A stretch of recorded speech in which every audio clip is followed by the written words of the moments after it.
Hey guys, welcome to the 12th lecture of the chapter Respiration in Plants. I am Harish Kumar और इस lecture में हम important MCQ solve करने वाले हैं। ये हमारा पार्ट 2 है इम्पॉर्टेंट एमसीक्यूज का रेस्पिरेशन इन प्लांट्स चैप्टर का। ठीक है, तो बेसिकली इस लेक्चर में हम लेक्चर नंबर 7 से लेके 11 तक जितने भी टॉपिक हमने पढ़ा है उन सारे टॉपिक से रिलेटेड जितने भी जरूरी एमसीक्यूज है वो सारे इस लेक्चर में सॉल्व करने वाले हैं। चलो शुरू करते हैं ये लेक्चर। बात करते हैं सबसे पहले क्वेश्चन की। क्वेश्चन क्या है? Product of Krebs cycle essential for oxidative phosphorylation is. Oxidative phosphorylation होने के लिए क्रेब्स साइकिल का कौन सा प्रोडक्ट है जो एसेंशियल होता है? ऑप्शंस देखो, NADPH and ATP, acetyl coenzyme A, carbon dioxide and oxalo acetate, या NADH एंड FADH2। आंसर बहुत इजी है, option D NADH and FADH2। आपको मैं लेक्चर नंबर 10 में अच्छे से पढ़ाया था। याद करो कि जब एक ग्लूकोज मॉलिक्यूल को जब हम सेलुलर रेस्पिरेशन में लेके जाते हैं, सेलुलर रेस्पिरेशन जब करता है सेल एक ग्लूकोज मॉलिक्यूल को यूज करके, तो सबसे पहले तो ग्लाइकोलाइसिस होता है, तब 2 NADH2 बनता है। लिंक रिएक्शन के समय भी 2 NADH2 बनता है और क्रेब्स साइकिल के समय 6 NADH2 और 2 FADH2 बनता है। साथ ही साथ ग्लाइकोलाइसिस के समय 2 ATP और क्रेब्स साइकिल के समय 2 ATP बनता है। आपको पता है ये जितने भी NADH2 और FADH2 टोटल 10 NADH2 और टोटल 2 FADH2 ये आगे ETS में काम आते हैं। एक क्रेब्स साइकिल में भी जो NADH2 बना है ना वो भी ETS में काम आता है। इलेक्ट्रॉन ट्रांसपोर्ट सिस्टम चलाता है कौन? ये NADH2 जो कब बना है? क्रेब्स साइकिल के समय, और साथ ही साथ FADH2। ठीक, ये देखो यहाँ मैंने ETS लिखा है। और हमें पता है जब ETS में, ETS को यार ऑक्सीडेटिव फॉस्फोराइलेशन कहते हैं। पहले तो आपको ये चीज पता होना चाहिए, नहीं तो तुम सोचोगे यार ETS क्या बोले जा रहा है हरीशु। ETS मतलब ऑक्सीडेटिव फॉस्फोराइलेशन। ठीक, तो जब एक NADH2 ETS में एंटर करेगा ना तो उससे 3 ATP बनाएगा, और एक FADH2 जब ETS में एंटर करेगा तो उससे 2 ATP बनाएगा। तो प्रोडक्ट ऑफ क्रेब्स साइकिल यानी कि FADH2 और NADH2 क्या है? प्रोडक्ट ऑफ क्रेब्स साइकिल है कि जो कि एसेंशियल होते हैं फॉर ऑक्सीडेटिव फॉस्फोराइलेशन, यानी कि इलेक्ट्रॉन ट्रांसपोर्ट सिस्टम में काम आते हैं।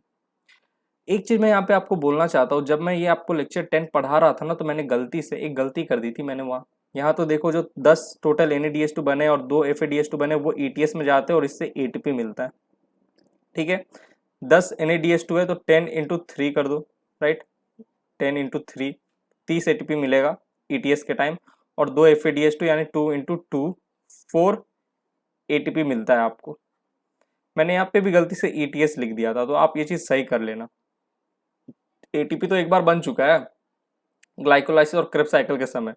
तो मैंने क्या किया था, ये 4 ATP है ना, मैंने गलती से यहाँ पे ETS लिख दिया था। यहाँ पे आप करेक्ट कर लेना, इस चीज को काट देना। ऑलराइट, बस इस जगह ETS होगा और यहाँ ETS होगा, क्योंकि FADH2 और NADH2 है ना वो जाता है क्रेब्स साइकिल में, सॉरी ETS में। ETS यानी कि ऑक्सीडेटिव फॉस्फोराइलेशन को कौन रन कराता है? FADH2 एंड NADH2, ATP या GTP नहीं। ठीक है, मैंने यहाँ पे भी ETS लिख दिया था, तो इस चीज को आप करेक्ट कर लीजिएगा। ऑलराइट, चलिए, तो यहाँ पे हमने पहला क्वेश्चन देखा और मैंने आपको एक छोटा सा करेक्शन भी कराया। अब बढ़ते अगले क्वेश्चन, क्वेश्चन नंबर 2 के तरफ। क्वेश्चन नंबर 2 क्या है? A single molecule of glucose generates dash molecules of acetyl coenzyme A। ठीक है, which enters the Krebs cycle. तो कितने molecules of acetyl coenzyme A generate करता है एक सिंगल मॉलिक्यूल ऑफ ग्लूकोज? 4, 3, 2 या 1? सही ऑप्शन है 2। देखो लेक्चर नंबर 7 में याद कीजिए, ग्लूकोज एक मॉलिक्यूल है ग्लूकोज का, वो कन्वर्ट होता है 2 मॉलिक्यूल ऑफ पायरुविक एसिड में ड्यूरिंग ग्लाइकोलाइसिस, जो कि साइटोप्लाज्म में होता है। फिर लिंक रिएक्शन चलता है, 2 पायरुविक एसिड माइटोकॉन्ड्रियल मैट्रिक्स में जाता है, ठीक है, और 2 एसिटाइल कोएंजाइम ए में कन्वर्ट होता है। एक पायरुविक एसिड एक एसिटाइल कोएंजाइम ए बनाएगा तो 2 पायरुविक एसिड 2 एसिटाइल कोएंजाइम ए बनाएगा। किसके लिए? एक मॉलिक्यूल ऑफ ग्लूकोज के लिए। एक मॉलिक्यूल ऑफ ग्लूकोज से आप 2 पायरुविक एसिड बनाओगे ना, और फिर 2 पायरुविक एसिड से आगे जाके 2 एसिटाइल कोएंजाइम ए बनेगा। तो यहाँ पे a single molecule of glucose generates 2 molecules of acetyl coenzyme ए, क्योंकि एक single molecule of glucose 2 pyruvic acid बनाता है और फिर उस 2 पायरुविक एसिड से 2 एसिटाइल कोएंजाइम ए बनता है। ठीक है, तो a single molecule of glucose generates 2 molecules of acetyl coenzyme ए। ठीक है, चलिए। और ये जो एसिटाइल ग्रुप है, एसिटाइल कोएंजाइम ए का जो एसिटाइल ग्रुप है वो आगे जाके क्रेब्स साइकिल चलाता है माइटोकॉन्ड्रिया के मैट्रिक्स में। तो ग्लाइकोलाइसिस कहाँ हो रहा है? साइटोप्लाज्म में। ठीक है, और पायरुविक एसिड से जो एसिटाइल कोएंजाइम ए बनता है, याद करो इसे क्या कहते हैं? अरे इसे लिंक रिएक्शन कहते हैं। लिंक रिएक्शन भी क्या होता है? माइटोकॉन्ड्रिया के मैट्रिक्स में, और क्रेब्स साइकिल भी माइटोकॉन्ड्रिया के मैट्रिक्स में होता है। लेकिन ग्लाइकोलाइसिस जो प्रोसेस है ग्लूकोज से पायरुविक एसिड बनने का, वो साइटोप्लाज्म में होता है। तो हमने और भी चीजें रिवाइज कर ली। ठीक है, चलिए अब आगे बढ़ते हैं। Moving on to question number 3।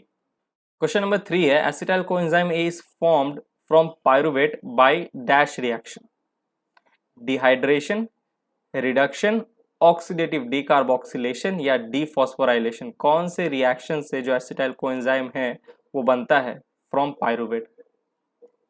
Oxidative decarboxylation, अरे याद करो लिंक रिएक्शन जब मैंने आपको पढ़ाया था, ये पूरा का पूरा लिंक रिएक्शन जिसके समय एक एंजाइम काम करता है पायरुवेट डिहाइड्रोजिनेस। क्या होता है? पायरुविक एसिड से हाइड्रोजन निकलता है और Na+ हाइड्रोजन को एक्सेप्ट करता है। ठीक है, यानी कि क्या हुआ? ऑक्सीडेशन हुआ, तो हम कह रहे हैं ऑक्सीडेटिव। और जब पायरुविक एसिड एसिटाइल कोएंजाइम ए में कन्वर्ट होता है तो एक कार्बन डाइऑक्साइड मॉलिक्यूल भी बाहर निकलता है, एक CO2 भी बाहर निकलता है। तो क्या हुआ? डिकार्बोक्सिलेशन हुआ। तो ओवरऑल हम क्या कहेंगे?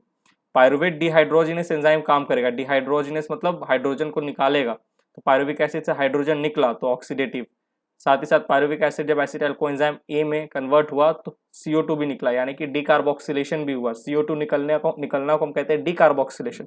अगर CO2 आके जुड़ता तो हम कहते हैं कार्बोक्सिलेशन, लेकिन CO2 तो बाहर निकला है ना, तो डिकार्बोक्सिलेशन। इसीलिए एसिटाइल कोएंजाइम ए जब आप फॉर्म करते हो फ्रॉम पायरुवेट, पायरुवेट यानी कि पायरुविक एसिड, तब कौन सा रिएक्शन होता है? बोलो, ऑक्सीडेटिव डिकार्बोक्सिलेशन होता है सर। ठीक है, चलिए बढ़ते आगे क्वेश्चन नंबर 4 की तरफ।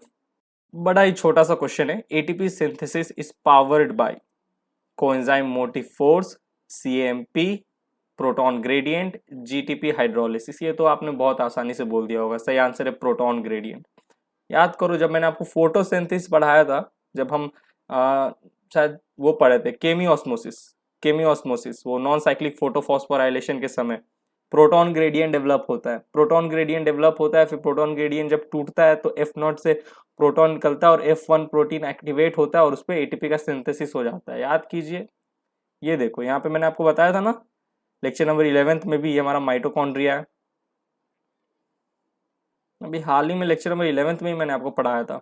ये देखो, ये जितने भी प्रोटॉन है ये सारे मैट्रिक्स से कहाँ आ गए? PMS में। तो PMS में प्रोटॉन ग्रेडियंट डेवलप हो गया। ये प्रोटीन मैंने गलती से लिख दिया, इसको आप प्रोटॉन कर देना। ठीक है, प्रोटॉन ग्रेडियंट डेवलप हो गया और प्रोटॉन यहाँ से निकला।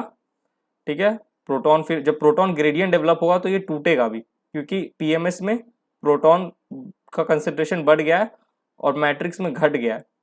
तो जहां बढ़ा है वहां से प्रोटॉन जाएगा मैट्रिक्स की तरफ, बैलेंस होगा ना। एक जगह बढ़ गया एक जगह कम है, तो बैलेंस होने के लिए जहाँ पे बढ़ा हुआ है वहां से थोड़े प्रोटॉन जाएंगे उस जगह पे जहाँ पे प्रोटॉन कम है, फिर बैलेंस होगा, इक्विलिब्रियम में आएगा।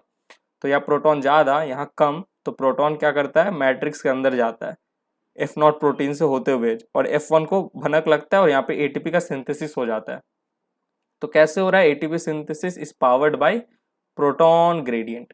ठीक, ये मैंने आपको फोटोसिंथेसिस जब पढ़ाया था तब भी मैंने नॉन साइक्लिक फोटोफॉस्फोराइलेशन के समय समझाया था। और यहाँ पे देखो माइटोकॉन्ड्रिया में एरोबिक रेस्पिरेशन के समय भी यही हो रहा है। एरोबिक रेस्पिरेशन में कब हो रहा है? ETS के टाइम, इलेक्ट्रॉन ट्रांसपोर्ट सिस्टम के टाइम, जब ETS चल रहा है, ऑक्सीडेटिव फॉस्फोराइलेशन हो रहा है उस समय, ऑक्सीडेटिव फॉस्फोराइलेशन हो रहा है उस समय प्रोटॉन ग्रेडियंट डेवलप होता है, और जब ये प्रोटॉन ग्रेडियंट टूटता है तो ATP का सिंथेसिस होता है।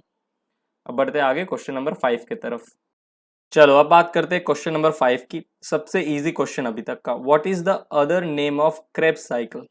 क्रेब्स साइकिल का एक और नाम क्या है? तो बहुत आसान है, EMP pathway, citric acid pathway, glyoxylate cycle या ग्लाइकोलेट साइकिल। बहुत इजी, सिट्रिक एसिड साइकिल।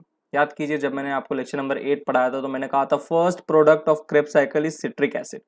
और ये जो सिट्रिक एसिड है इसमें 3 कार्बोक्सिलिक ग्रुप होता है, इसीलिए सिट्रिक एसिड को हम ट्राई कार्बोक्सिलिक एसिड भी कहते हैं, क्योंकि सिट्रिक एसिड में 3 कार्बोक्सिलिक ग्रुप आपको देखने को मिलेगा। और जो कि ये जो सिट्रिक एसिड फर्स्ट प्रोडक्ट है क्रेब्स साइकिल का, इसीलिए क्रेब्स साइकिल को हम सिट्रिक एसिड साइकिल भी कहते हैं। ठीक, और इस सिट्रिक एसिड में क्या 3 कार्बोक्सिलिक ग्रुप है, तो सिट्रिक एसिड का एक और नाम क्या हो गया? Try carboxylic acid. तो क्रेब्स साइकिल को आप सिट्रिक एसिड साइकिल भी बोल सकते हैं और ट्राई कार्बोक्सिलिक एसिड साइकिल भी बोल सकते हैं। ठीक है, चलिए अब आगे बढ़ते हैं क्वेश्चन नंबर 6 की तरफ। ये क्वेश्चन देखिए, Krebs cycle begins with the creation of 6 carbon compounds as a result of a reaction between two carbon compounds, namely succinic acid and pyruvic acid, acetyl coenzyme A and oxaloacetic acid, fumaric acid and pyruvic acid, malic acid and acetyl coenzyme A। सही answer है acetyl coenzyme A and oxaloacetic acid. बहुत जन को तो question ही नहीं समझ में आया होगा। क्वेश्चन क्या है देखो, क्रेब्स साइकिल की शुरुआत कब होती है? जब दो कार्बन कंपाउंड आपस में मिलते हैं, टू कार्बन कंपाउंड्स, दो कंपाउंड है, ठीक है, दो कंपाउंड है, दोनों कैसे कार्बन कंपाउंड है, वो आपस में मिलते हैं और एक 6 कार्बन कंपाउंड बनता है। पहला रिएक्शन है क्रेब्स साइकिल का, ये वाला लेक्चर नंबर 8 में पढ़ाया था मैंने। First member of Krebs cycle oxaloacetic acid, इसके साथ कौन जाके जुड़ता है? एसिटाइल कोएंजाइम ए का एसिटाइल ग्रुप, क्योंकि कोएंजाइम ए तो बाहर निकल जाता है और ये दूसरा लिंक रिएक्शन कराने में मदद करता है। तो एसिटाइल जो है हमारा, ये 2 कार्बन कंपाउंड है और ऑक्सालोएसिटिक एसिड 4 कार्बन कंपाउंड है। तो ये 2 कार्बन कंपाउंड जब आपस में रिएक्ट करते हैं in the presence of citrate synthase enzyme, ठीक है, और यहाँ पे एक वाटर मॉलिक्यूल भी इन्वॉल्व होता है, तो हमें एक 6 कार्बन कंपाउंड मिलता है जो कि फर्स्ट प्रोडक्ट है क्रेब्स साइकिल का, सिट्रिक एसिड। तो ये देखो, Krebs cycle begins with the creation of 6 carbon compound. 6 carbon compound का क्रिएशन हुआ है, यानी कि 6 कार्बन कंपाउंड बना है, तब जाए क्रेब्स साइकिल का सबसे पहला रिएक्शन है, क्रेब्स साइकिल का शुरुआत हुआ है कब? जब 2 कार्बन कंपाउंड आपस में मिले। कौन कौन? एसिटाइल कोएंजाइम ए और ऑक्सालोएसिटिक एसिड। ठीक है, चलिए अब आगे बढ़ते हैं, moving on to question number 7। अब ये क्वेश्चन देखो, dash accepts hydrogen from malate. Dash accepts, accepts होता है, एक्सेप्ट्स होता है, एक्सेप्ट्स ना, और dash accepts hydrogen from malate. कौन? FAD, NAD, NADP या FMN? सही आंसर है NAD। अगेन चलते हैं क्वेश्चन नंबर लेक्चर नंबर 9 में। लेक्चर नंबर 9 में मैंने आपको चीज पढ़ाया था, एक चीज क्या, बहुत चीज पढ़ाया था, लेकिन यहाँ देखो, जब मैलिक एसिड, सबसे लास्ट रिएक्शन क्रेब्स साइकिल का, जब मैलिक एसिड ऑक्सालोएसिटिक एसिड में कन्वर्ट हो रहा था, तो मैलिक एसिड से हाइड्रोजन निकल रहा था, क्योंकि यहाँ पे ऑक्सीडेशन हुआ है, और इस हाइड्रोजन को एक्सेप्ट करने वाला साथी कौन था? NAD+। ठीक है, अब मैलिक एसिड को आप मैलिड भी कह सकते हो, जैसे पायरुविक एसिड को पायरुवेट कह सकते हो, इसी मैलिक एसिड को आप मैलिड भी कह लो। तो NAD+ एक्सेप्ट्स हाइड्रोजन फ्रॉम मैलिड। कौन सा रिएक्शन है ये? क्रेब्स साइकिल का सबसे लास्ट वाला रिएक्शन है। तो इस तरीके से आपको एकदम अटेंटिव होना होगा, ठीक है, ऑप्शन के हिसाब से चलना पड़ेगा। ऑलराइट, चलिए moving on to the next question. Question number 8 है, Krebs cycle take place in aerobic respiration due to. Krebs cycle aerobic respiration के समय क्यों होता है? क्योंकि electron transport chain requires aerobic condition to operate, oxygen is a reactant, oxygen has a catalytic function, all of the above. सही option है, electron transport chain requires aerobic condition to operate. Electron transport chain lecture number 11 में याद कीजिए, ETS जब चलता है तो ये जो इलेक्ट्रॉन है ना, इसका फाइनल एक्सेप्टर कौन है? ऑक्सीजन है। ऑक्सीजन, यानी कि एरोबिक कंडीशन होना जरूरी है ETS के चलने के लिए, ठीक है। इसीलिए ये जो क्रेब्स साइकिल है, क्रेब्स साइकिल के समय जो NADH2 बनता है वो ETS में जाता है और इससे फिर हमें ATP मिलता है, ठीक है। आपको पता है एक NADH2 से 3 ATP मिलता है। तो ये जो लिंक रिएक्शन क्रेब्स साइकिल है ना, ये सब एरोबिक रेस्पिरेशन ऑक्सीजन के प्रेजेंस में होता है। क्यों? क्योंकि वो जो ऑक्सीजन है वो कहाँ काम आ रहा है? ETS चलने के समय ये ऑक्सीजन काम आ रहा है। क्रेब्स साइकिल और लिंक रिएक्शन के समय डायरेक्टली आपको ऑक्सीजन का उतना काम नहीं है, कोई काम नहीं है ऑक्सीजन का। क्रेब्स साइकिल मैंने आपको पूरा पढ़ाया, कहीं पे ऑक्सीजन का मैंने नाम नहीं लिया। लिंक रिएक्शन मैंने पूरा पढ़ाया, कहीं पे मैंने ऑक्सीजन का नाम नहीं लिया। लेकिन ETS में देखो मैंने ऑक्सीजन का नाम लिया। क्यों? क्योंकि electron transport chain requires aerobic condition to operate, ठीक है। अब ये ETS तभी ना ऑपरेट करेगा जब क्रेब्स साइकिल NADH2 बना के देगा। तो इसीलिए जो क्रेब्स साइकिल है ये भी एरोबिक रेस्पिरेशन के समय होता है, take place in aerobic respiration. कहाँ पे? माइटोकॉन्ड्रिया में। आई होप आपको एक कनेक्शन समझ में आ रहा होगा, ठीक है। चलिए अब आगे बढ़ते हैं क्वेश्चन नंबर 9 की तरफ। क्वेश्चन नंबर 9 है, which of the following is not formed during the Krebs cycle. Krebs cycle के समय नहीं बनता है क्या? Lactate, isocitrate, succinate, both A and B. Isocitrate बनता है, सक्सिनेट बनता है, लैक्टेट नहीं बनता है। ठीक है, तो ऑप्शन ए सही है। पूरा का पूरा क्रेब्स साइकिल ये देखो पेज नंबर 232 पे आपको मिलेगा, एनसीईआरटी 11th का पूरा क्रेब्स साइकिल यहाँ पे दिखाया है। आपको कहीं पे भी यहाँ पे लैक्टेट नजर नहीं आएगा। ठीक है, चलिए यहाँ पे देखो आइसोसिट्रेट कहीं पे नहीं लिखा है, लेकिन यहाँ पे आइसोसिट्रेट भी बनता है। जो मैंने, ये तो आपको इसीलिए एनसीईआरटी है ना, सब चीज अच्छे से नहीं लिखता। एनसीईआरटी में ना आपको आधा अधूरा चीज मिलेगा।